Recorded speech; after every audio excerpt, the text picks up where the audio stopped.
அரசியலே மக்களுக்கானது தான். அதே மாதிரி அரசியல் கட்சினாலே அது மக்களுக்காகத்தான். அது எல்லா அரசியல் கட்சிகளுக்கும் பொருந்தும். கொள்கையில நிலைப்பாட்டில் வேணும்னா வேறுபாடு இருக்கலாம். ஆனால் மக்களுக்கான பிரச்சனைனா எல்லா அரசியல் கட்சிகளுமே மக்கள் பக்கம்தான் நிற்கும். நம்ம சிஎம்முக்கு பெரிய மனசுங்க. தமிழகத்துக்கும் தமிழக மக்களுக்கும் ஒரு பிரச்சனைன்னு எல்லாரும் ஒன்று திரண்டு ஒன்றா போராடணும்னு அனைத்து கட்சிகளுக்கும் கோரிக்கை வைத்தார் நம்ம தலைவர் விஜய் அவர்கள். உடனே அனைத்து கட்சிகளும் ஓகேவும் சொல்லிட்டாங்க. அப்படி என்ன தமிழகத்துக்கான பிரச்சனை, எதனால் இவர் இப்படி ஒரு கோரிக்கை வச்சாருன்னு இந்த வீடியோவில் விரிவாக பார்க்கலாம் வாங்க. நாங்களும் அப்படித்தான். மனசாட்சி உள்ள மக்களாட்சியாகவே இருக்கவே எங்கள் ஒரே விருப்பம்.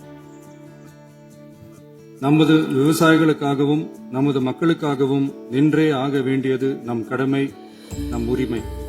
காவிரி நதிநீர் உரிமை மீதான போராட்டத்தில் அரசியல் வேறுபாடுகளை மறைந்து அனைவரும் ஒன்றாக நிற்க வேண்டும். அனைவரும் விவசாயிகள் மற்றும் மக்கள் நலனுக்காக அனைத்து கட்சிகளும் ஒன்றாக இணைந்து தமிழக மக்களின் நலனை காக்க ஓரணியாக நிற்க வேண்டும் என விஜய் வைத்த கோரிக்கை. தமிழக அரசியலில் தற்போது மீண்டும் சூடுபிடித்துள்ள விஷயம் என்னவென்றால் அது மேகதாது அணை விவகாரம்தான். கர்நாடக அரசு காவிரி ஆற்றின் குறுக்கே மேகதாது அணையை கட்டும் முயற்சியை தீவிரப்படுத்தி வரும் நிலையில் தமிழகத்தில் அதற்கு கடுமையான எதிர்ப்பு தாண்டி இந்த சூழ்நிலையில்தான் தமிழக முதலமைச்சர் விஜய் இந்த பிரச்சனை ஒரு கட்சியின் பிரச்சனை அல்ல, ஒட்டுமொத்த தமிழகத்தின் உரிமையை சார்ந்த பிரச்சனை என்று வலியுறுத்தி உள்ளார். மேலும் தமிழகத்தின் நீர் உரிமையை பாதுகாக்க அனைத்து அரசியல் கட்சிகளும் ஒரே நிலைப்பாட்டுடன் நிற்க வேண்டும் என கோரிக்கை வைத்துள்ளார். விஜய் மத்திய அரசுக்கு அனுப்பிய கடிதத்தில் பிரதமர் நரேந்திர மோடியை நேரில் சந்தித்த போது மேகதாது திட்டத்தை அனுமதிக்க கூடாது என்று வலியுறுத்தியுள்ளார். இந்த திட்டம் காவிரி நீர் பகிர்வு தொடர்பான தீர்ப்புகளுக்கு தமிழக விவசாயிகளின் நலன்களுக்கும் பாதிப்பை மிக முக்கியமான அடிப்படையான வாழ்வாதாரத்தில் ஒன்று. நதி நீர் உரிமையும் நம்முடைய மிக முக்கிய உரிமைகள்ல ஒன்று. அதை பாதுகாத்தே ஆக வேண்டிய பொறுப்பு நம் அனைவருக்கும் உள்ளது. அந்த உணர்வோட அடிப்படையில் ஒரு தீர்மானத்தை நமது மாமன்ற உறுப்பினர்கள் அனைவரின் ஒப்புதலுக்காகவும் கொண்டு வர இருக்கிறோம்.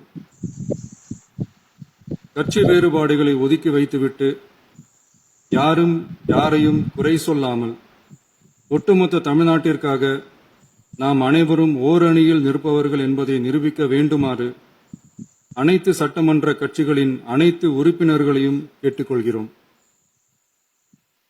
நம்முடைய சொந்தங்களான விவசாயிகளுக்காகவும் தமிழக மக்களுக்காகவும் கொண்டு வரப்படும் இத்தீர்மானத்திற்கு உங்கள் அனைவரின் ஆதரவையும் வேண்டுகிறோம். ஒருமித்த கருத்தோடு இதை நீங்கள் அனைவரும் நிறைவேற்றி தர வேண்டும் என அன்போடு கேட்டுக்கொண்டு இந்த தீர்மானத்தை படிக்கிறேன். தீர்மானம்: காவிரி நடுவர் மன்றம் 5/2/2007 அன்று அளித்த இறுதி தீர்ப்பையும் மாண்புமிகு உச்சநீதிமன்றம் 16/2/2018 அன்று அளித்த தீர்ப்பையும் மதிக்காமலும் சம்பந்தப்பட்ட படுகை மாநிலங்களின் இசைவை பெறாமலும் ஒன்றிய அரசின் எந்தவித அனுமதியை பெறாமலும் கர்நாடக அரசு தனிச்சையாக காவிரி நதியின் குறுக்கே மேகதாதுவில் அணை கட்ட முயற்சி மேற்கொள்வதை எந்த வகையிலும் ஏற்றுக்கொள்ள முடியாது என்பதால் கர்நாடக அரசின் இச்செயலுக்கு தனது கடும் எதிர்ப்பை இப்பேரவை தெரிவித்துக் கொள்கிறது. விவசாயிகளுடைய வாழ்வாதாரத்தை அழிக்க முயற்சிக்கின்ற மேகதாது அணை கட்டப்படக்கூடாது அப்படிங்கிறது திராவிட முன்னேற்ற கழகத்துடைய உறுதியான நிலைப்பாடு.